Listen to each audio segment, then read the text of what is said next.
In this week's update, we've been here before. What's reasonable to expect?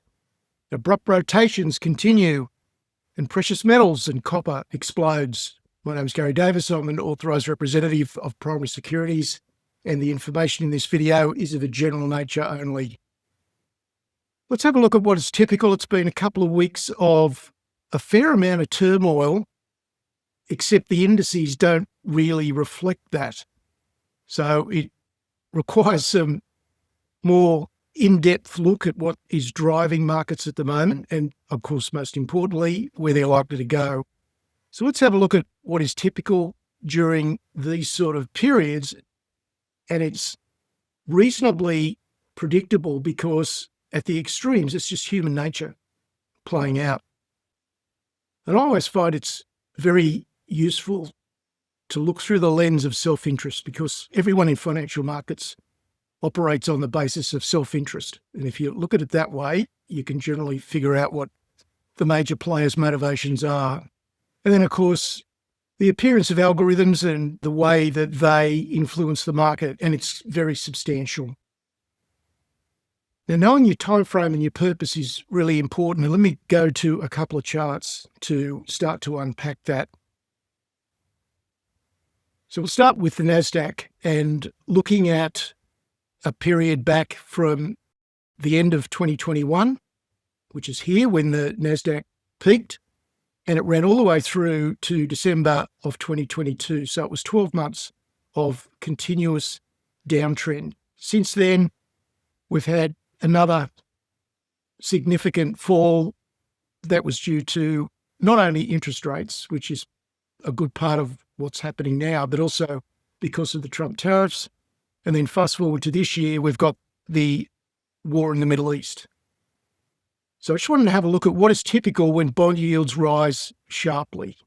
So back in the end of 2021, the 10-year yield in the US was sitting at 1.5 at the start of 2022, and it rose to 4.3% by December. That is very, very substantial. So the Fed raised rates, inflation rose, there was all sorts of nasty things appearing on the horizon, and the NASDAQ fell 35% during that period. So that is the impact that rising rates can have for those that perhaps are not familiar with the link between rising rates and particularly growth-orientated stocks that are more sensitive to interest rates. Let's look at January to April in 2025. Rates didn't do much. They bounced around a little bit, but they didn't net change very much. And during that period, the Fed had turned pretty cautious. There was evidence of a bit of slow disinflation. So that wasn't the kind of environment that we've got here at the moment, but it was driven largely by tariffs. And then into 2026, we've got a cooling economy. We've got an easing cycle already started, and we've bounced around between 3.4 and 3.55, but now we're up over 4.7. So we've really started to move. The NASDAQ hasn't really reflected that yet, but stay tuned. Let's look at the next chart. This is a chart that I've shown many, many times over the last 4 or 5 years, and that's the spread between consumer discretionary sector and consumer staples. And the idea being when that ratio line is rising, then more money is going into the more aggressive sectors of the market, being consumer discretionary. But when the market mood turns defensive, as it did here in the end of November 2021, so this actually preceded the rollover in the NASDAQ. So it was a useful early warning system. And you can see that that went down from December 2021 to December 2022. It almost exactly mirrored what happened on the NASDAQ. So this was the impact of a negative market move, and here is where we are at the moment. Now, we don't have the same setup that we had before, but we do have a downtrending channel. So at the moment, it's not as severe and abrupt as we saw in 2022, but there is certainly a downward bias. The market mood is turning more defensive, and the rotations within the market are reflecting that. I'll come back to that chart shortly because that really is very important in understanding where we're at the moment.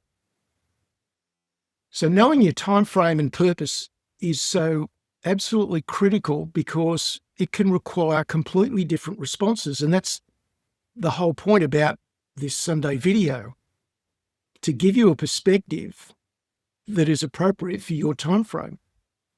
If you're an investor, let's say with a 2 to 5 to 10 year plus horizon, then your response to what is happening at the moment and what may unfold in coming months is dependent on your tolerance to volatility, because that is really what makes or breaks investors during these uncertain periods.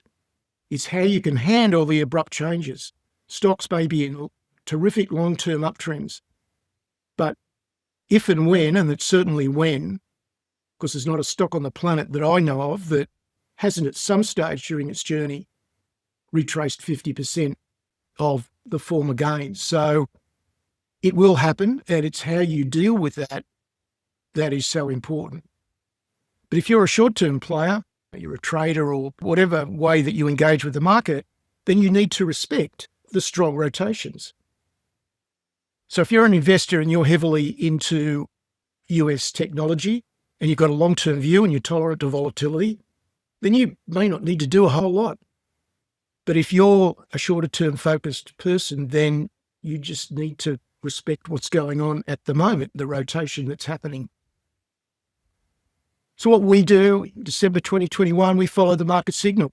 We moved defensive. We didn't do anything fancy. We didn't have a crystal ball or some unique sense of the market. We just followed the market signals and responded. But this is the hard part. It wasn't easy because the QQQ had risen 127% in the prior 20 months. There was a full-scale raging party going on and no one wanted to leave. Your psychology is completely wired towards a bullish market.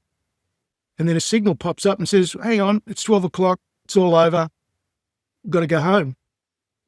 And you don't want to do it. And so you tend to ignore the information that's telling you you should go home and you just continue to party on. That's the hard part. But we pivoted in December 2021 because we've been through this rodeo so many times before. And we keep a very regular watch on what I'd call a really solid mix of fundamental and technical indicators. And all of that distills down to what is the market telling us. But again, the most important thing is psychological. You've got to have an open mind because you've got to be prepared to acknowledge what is staring at you on the screen. And again, that's the tough one. So we don't need to be right. We don't care about being right. We'll pivot in an instant if the market evidence supports that. And that's the area where most investors fail. We have lots of people who talk to us who aren't members who will start with saying, I think the market is going here, or this stock is going here. Well, if that's your opening mental position, then you're pretty much dead as an investor because you will subconsciously not see what's in front of you. So there's no predicting, no grandstanding. We're just working with probabilities, going right to the source. So that's what we do. The current setup, the bond market signals, and I'm sure even if you don't understand anything much about the bond market, I'm sure you've read something about this in the last few weeks. But I'd like to highlight some of the perspectives that perhaps you haven't read and you don't really possess, because this is the sort of background that you need to encourage you to respond quickly to the market, whatever requirement that might be.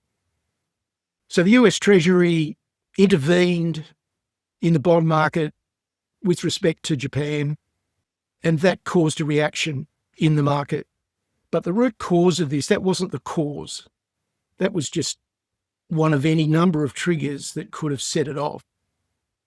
The root cause started 30 to 40 years ago in America.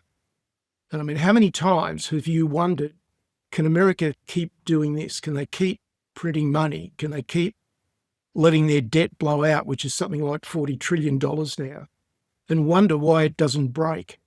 I know I've gone through that thought process many, many times over the last 2 or 3 decades, but it hasn't happened. And so those who followed logic have always been working from the wrong basic understanding of how this works. But what is changing very rapidly now, and this is the important thing, is that there is now tremendous competition in the bond market from hyperscalers. Now, hyperscalers, Amazon, Google, Microsoft, etc., have been funding the build-out of data centers through their staggeringly big free cash flows. They were just printing money like there was no tomorrow. But they've reached an endpoint now. The sums of money involved are so vast that they've basically gone through their free cash flows and they need even more money to keep pace. And so they're now tapping, or have been tapping, the corporate bond market. So the US government is in there raising capital from investors, overseas, local, whatever it might be, to fund their deficits. We've now got the hyperscalers looking to fund the build-out of AI data centers through the bond market as well. So all of a sudden, there's a new player that's got his nose in the trough. And there's only a certain amount of money to go around. It's not a completely open-ended pit of money that they can tap into. So fundamentally, the US financial system has been heading in an unstable direction for years. That's not saying that it is unstable. What it says is it's been heading towards an unstable situation for decades. And I don't think too many people who understand this part of the market would really argue with that. But it's never broken. And so there's been an enormous level of complacency that has set in. You wonder why there hasn't been a point where people will step up and say, enough's enough, with conviction. Few people have said that, but no one's really had the support and the conviction to follow through on it. So where we're at now, it's moved considerably. We've got an unsustainable imbalance between the supply and the demand for debt. And it's appropriate to look at this chart now.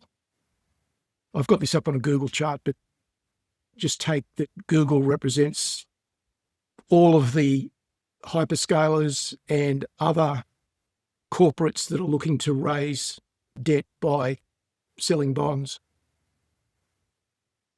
So this is relatively new, as in very recent this year, and it's causing significant market stress. Now, the way that it does that is seriously complex, and you don't need to understand, because all you need to do is follow the outcome, and the outcome is what's happening with bond yields around the world, not only the US bonds, but other bonds. But that peak, it'll represent something like 30% of annual US Treasury funding requirements. So it's significant. So a potential threat to consider, I'm pretty confident in saying we're not within several years of this being a threat. But this is the direction that we're heading, that we've got the requirements for the AI infrastructure build out. We've got the requirements for the US government to fund itself, and it's pretty much on an irreversible cycle because their interest payments are already such. And it just starts to spiral as the yield goes up, then the requirements get larger and larger. So they're all simultaneously competing for the same pool of global savings.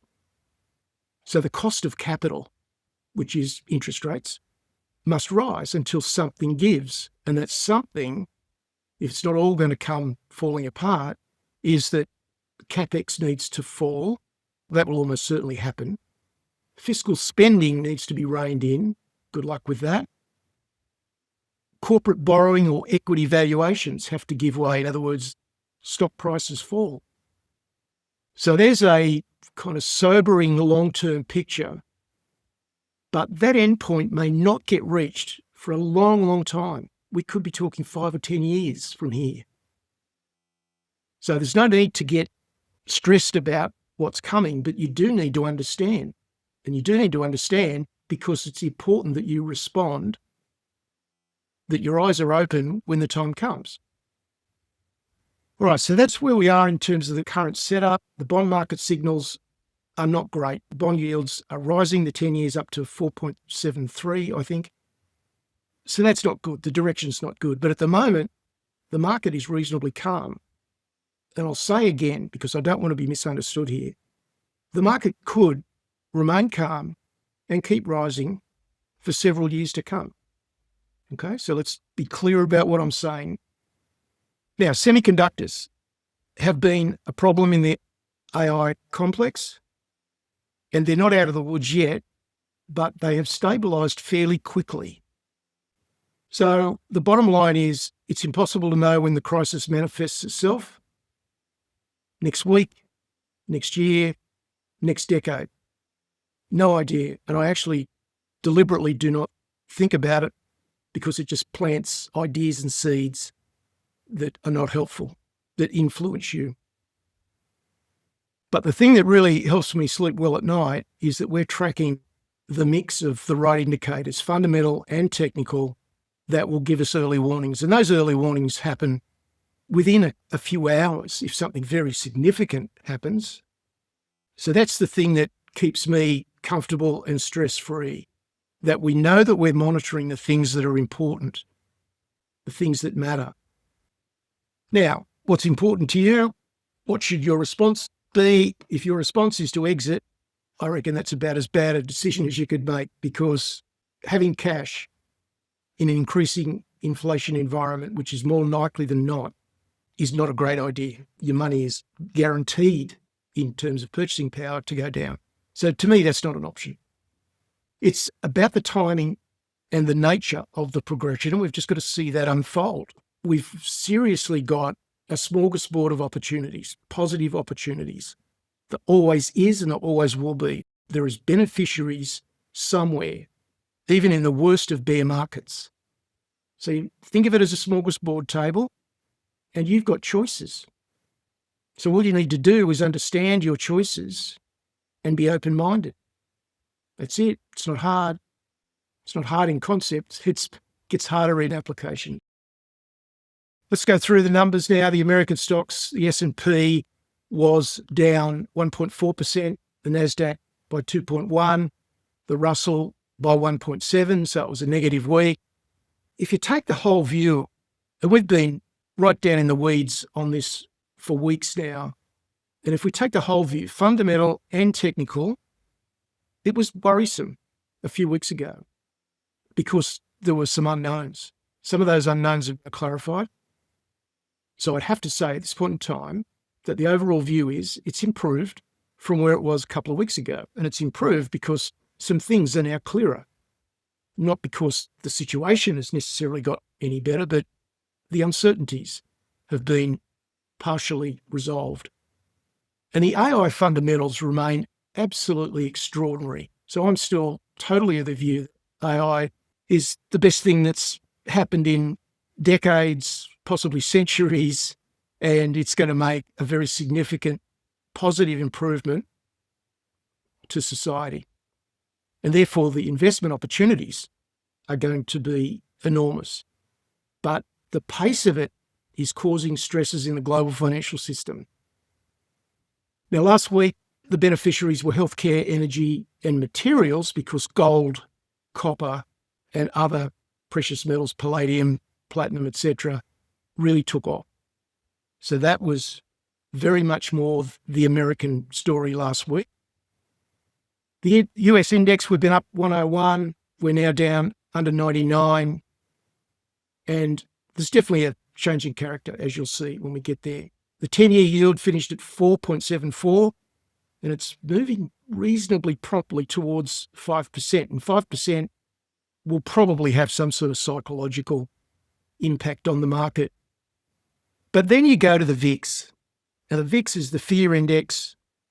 It's where people are actually doing stuff with their money as they see risk. If they think risk is rising, then they're going to be buying protection and the VIX will rise. It's not happening.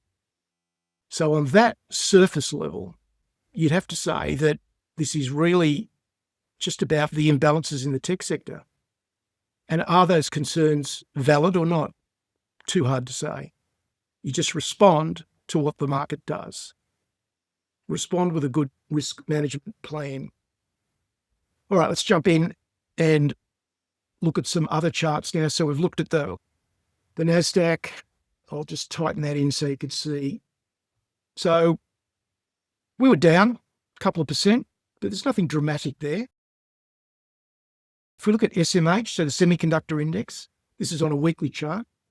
So yes, we've now got a lower high, a breakdown here of 503 would set a lower low. So that is an indicator to watch. But again, this is an extremely broad index. So you can't draw a lot of conclusions just from that. If we look at the relative comparison, and I've spoken about this now for several weeks, healthcare has really made a huge resurgence. We've come from all the way down here somewhere. It's a bit hard to pick up some of the colours, but it's been a meteoric rise for healthcare. So that has been one of the major rotations. Finance has been rising pretty steadily and is still holding its position. Energy, of course, got absolutely whacked when there was the appearance of peace in the Middle East. And now the carpet's been yanked out from under that. Then energy has rebounded very strongly. And then we've got materials. Now, materials have certainly risen in the back half of last week. And we've got consumer discretionary down here. So that is where the money is flowing. Clearly, healthcare, finance, energy, and now materials in America. There's the S&P on a weekly. There's not much going on there. There's nothing terribly fearsome about that chart, nor neither the Russell. And then there was a bit of a bounce at the end of the week as well. And the volumes are pretty low. So you look at these index charts and you'd think, oh yeah, move on, nothing to see here. And maybe that's the case. But I could tell you under the hood, there's a lot happening with the rotations. So the bond market relationships are very complex. If I went into them any more deeply here, I'm sure 3/4 of the people would either fall asleep or leave. Just understand that things that are going on could become a serious issue, but we're not there yet. So my plea to everyone listening is just keep your mind open. Don't have fixed ideas about, I really like gold and gold's taken off, so therefore I'm all in on gold. This is not an environment where I think you can make big bets or bets that you're not prepared to shift from. I think that's the message. Alrighty, let's look at the Australian market. The Aussie dollar at 71.05. So just going in the opposite direction to the US dollar. Our index was down 0.6. And for a change, this doesn't happen a lot, but for a change, we're in sync with the US market flows. So materials were not a good place to be for the first half of this year, but we're now suddenly on better footing. There's a different attitude. There's a different response in the market.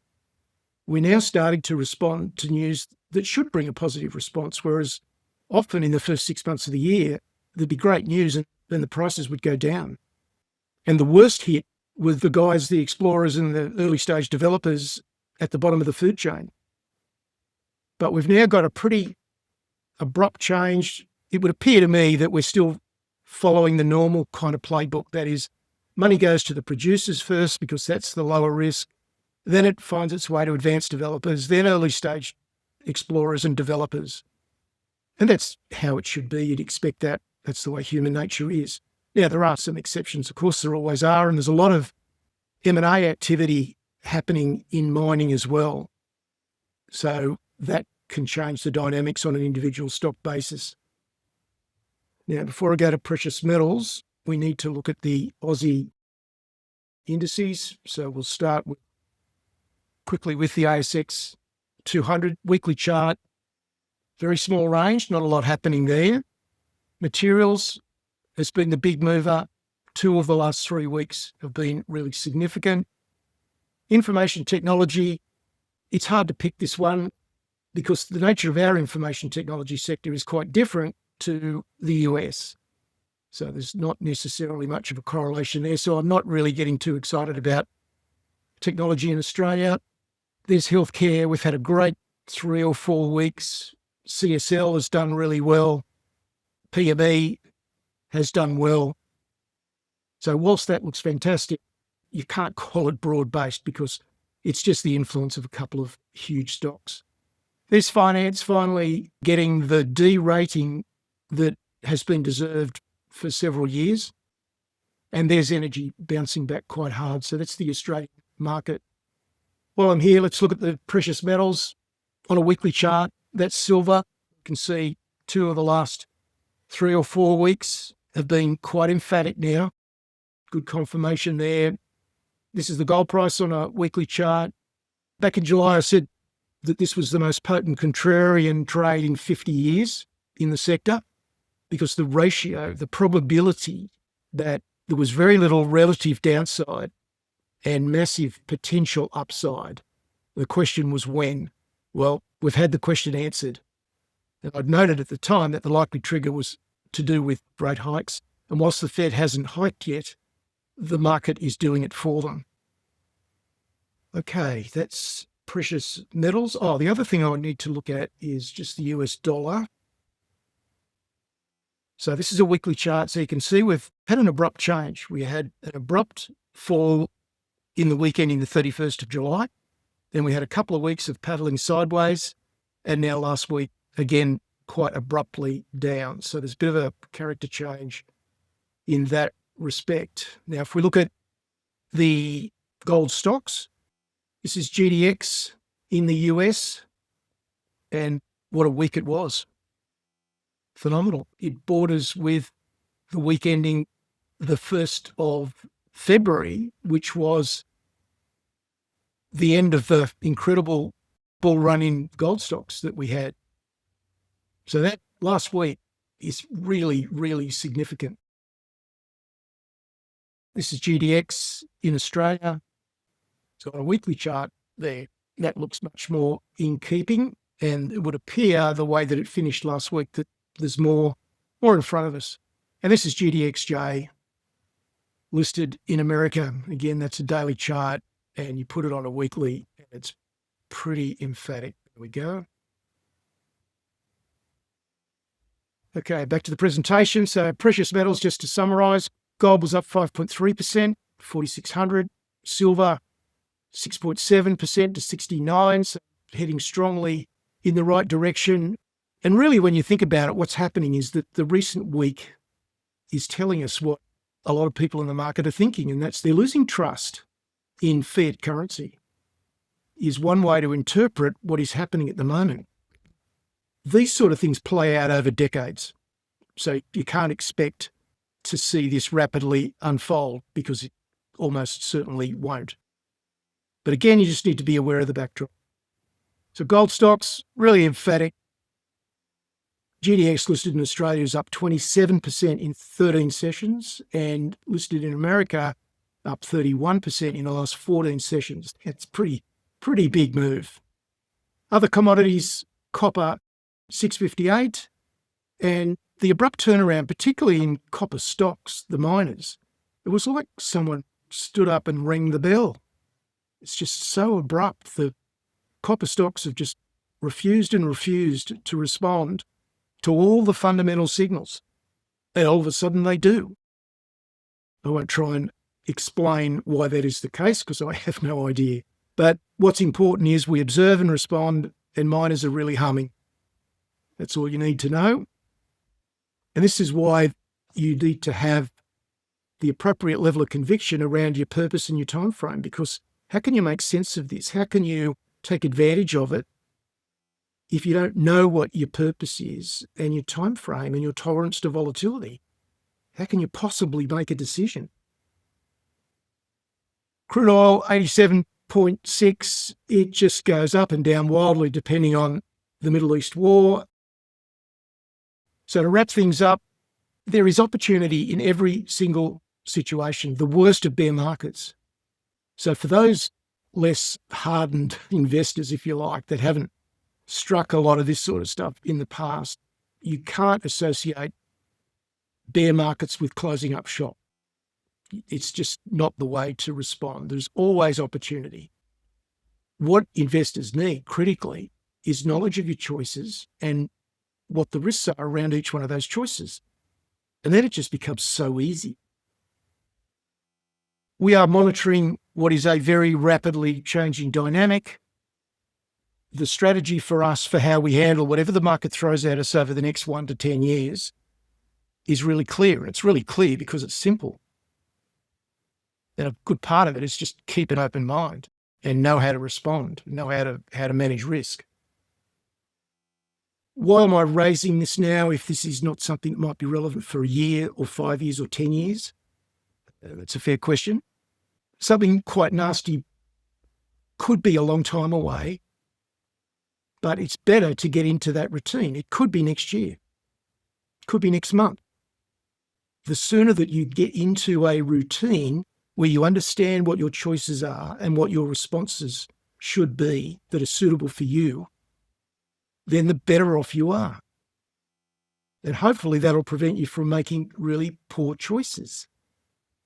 And the final thing I'll leave you with is we've got a very experienced, or we've got a perspective on what's going on based on decades of real market experience, not out of some theoretical textbook or a classroom teaching tutorial. Is that better than having a perspective that is given to you by the media? Because I'd suggest that that's a pretty obvious answer. So that's it for this week. There's more information on the website, and there is my email address, and I'll be back with you next Sunday. Cheers.